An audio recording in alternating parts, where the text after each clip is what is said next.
Alright YouTube, welcome back to another video here today. So as you can tell by the title and thumbnail, we're going to be talking about cheat meals and cheat days. I get a lot of my research and findings from YouTube, from articles as well, but the specific person I do watch, I will link his YouTube channel down below. His name is Jeff Nippard.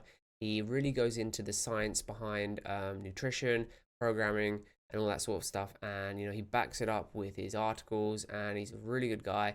He's from America and he knows what he's talking about. So, talking about cheat meals and cheat days, obviously we know what they both are. A cheat meal is eating one meal without regards to its quantity or its macro slash micronutrient composition. It's going to be that one extreme meal, that could be like a pizza, burger, whatever. Just that one meal where we go overboard. Now, this can be tracked within the diet, or this might not be tracked and you might just go overboard. It all depends on the person and how they're going to react to it, or how they're going to make those choices. And then we've got the cheat day as well, which is basically an entire day of eating without regards to its quantity of its macro slash micronutrient again.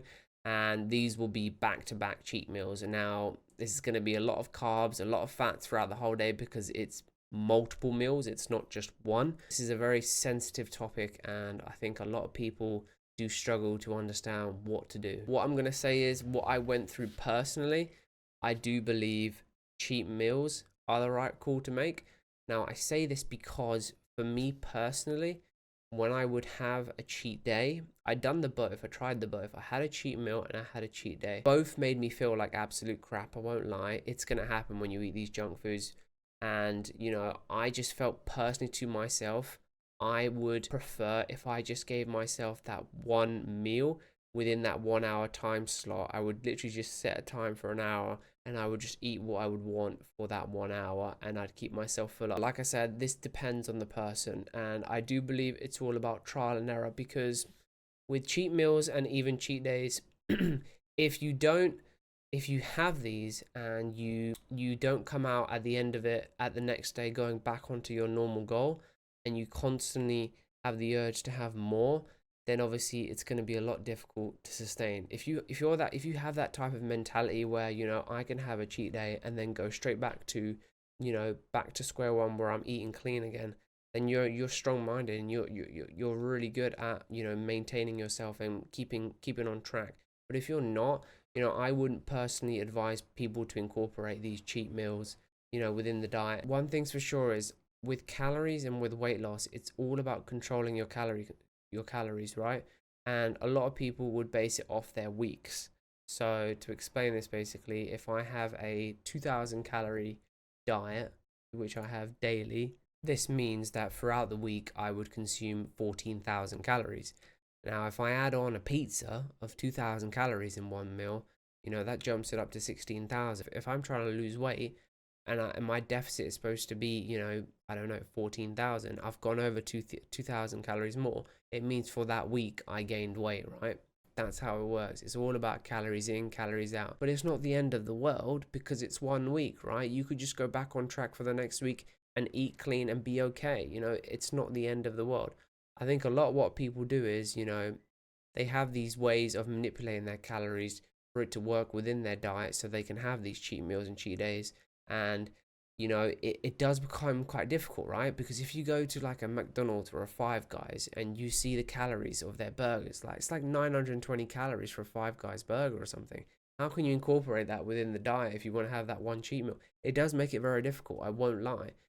So that's where I do understand why people have just these full out cheat days, and it satisfies them for a couple weeks, and it works to their benefit. But like I said, if you're on a weight loss transformation and you're trying to hit goals with losing weight, having a cheat day every week, where you're going to go ridiculously over your calories, and turn 14,000 calories into, I don't know, 17,000 calories for the week, and going over your deficit by a milestone or by a significant amount, it's not going to be in your best interest, is it? So yeah, I hope that makes a little bit clear on that aspect there. What I would also say is that there are reasons why you should not just eat clean consistently.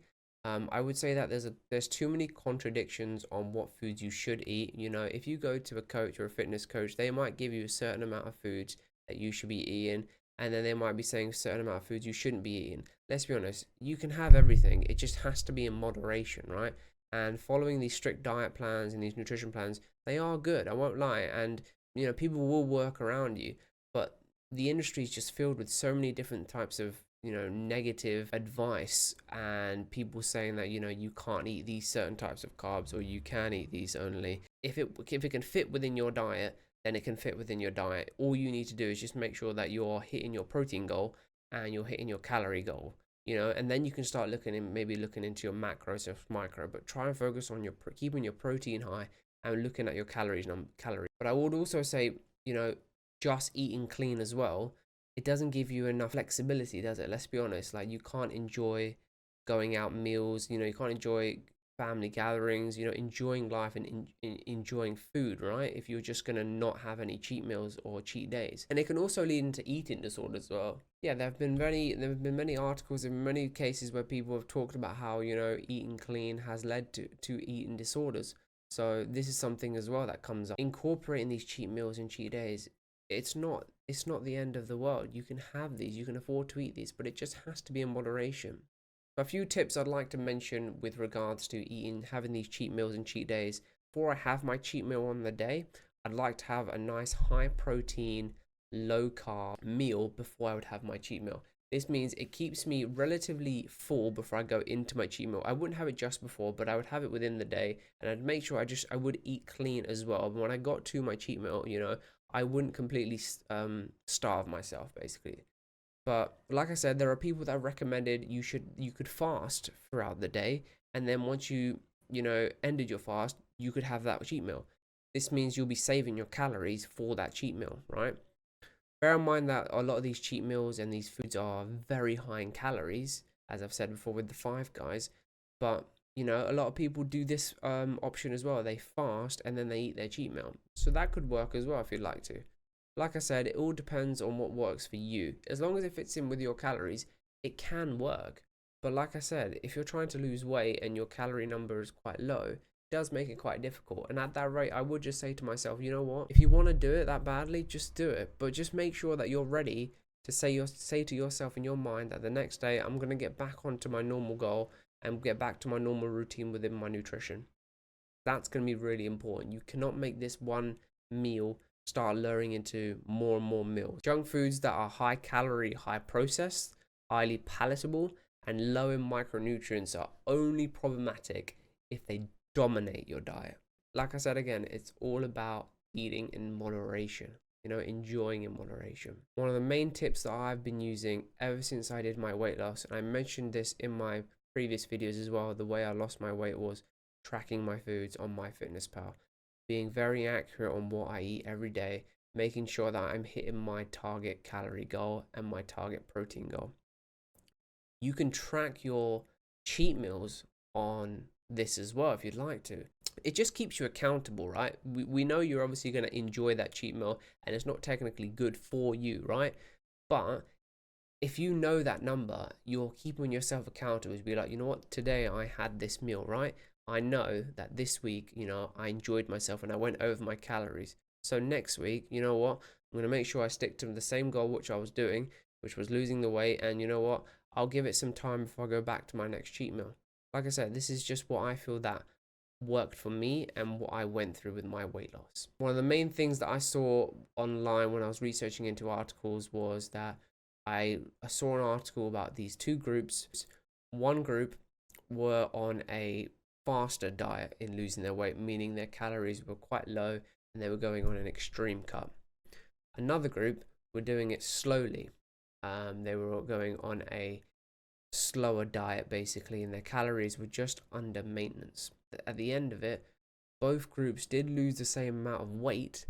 However, the group that was losing it slowly lost more fat and retained more muscle. Now, they did incorporate a few cheats here and there because they were able to with their calories. This basically means that we were able to see that the team that actually lost weight slowly were able to retain muscle as well. Why? Because when it comes down to losing weight, you don't want to lose weight too quickly. That's when you start losing progress on your muscle, and I do believe that's one of the things I did go wrong in, and I mentioned this before. Hope you guys did enjoy the video. Like, comment, subscribe, and I'll catch you in the next one.